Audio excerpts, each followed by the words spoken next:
ఎన్టీఆర్ తొలిసారి బుల్లితెరపై చేస్తున్న big boss ఆశించిన స్థాయిలోనే ఆకట్టుకుంటుంది.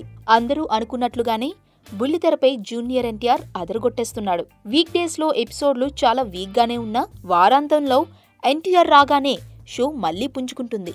ఎన్టీఆర్ తనదైన ఎనర్జీతో, వాక్చాతుర్యంతో, సందర్భోచిత హాస్యంతో షోను రక్తి కట్టించాడు. ఇక జ్ఞాపక శక్తి ఎన్టీఆర్ కి ఉన్న ఒక గొప్ప వరం. బిగ్ బాస్ కు సంబంధించి కూడా ఎన్టీఆర్ స్క్రిప్ట్ ను చక్కగా గుర్తుపెట్టుకొని వాటిని సందర్భోచితంగా ప్రయోగించడమే కాక స్పాంటానియస్ గా కూడా వినోదాన్ని పండిస్తుండటంతో షోకే కలొచ్చింది.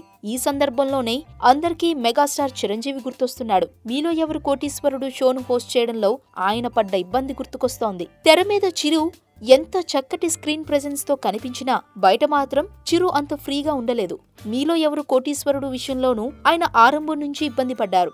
సందర్భోచిత హాస్యం పండించలేకపోవడం, ఆయన వ్యాఖ్యానం సహజంగా లేకపోవడం మైనస్ అయింది. తెచ్చిపెట్టుకున్న గాంభీర్యంతో షోని నడిపించాలని చూడటం ప్రతికూలమైంది. అందుకే ఆయన చేసిన ఎపిసోడ్లు అంత ఆసక్తి రేకెత్తించలేకపోయాయి. ఇప్పుడు ఎన్టీఆర్ బిగ్ బాస్ ను రక్తి కట్టిస్తుండటంతో చిరుకు మరింత ప్రతికూలంగా మారింది.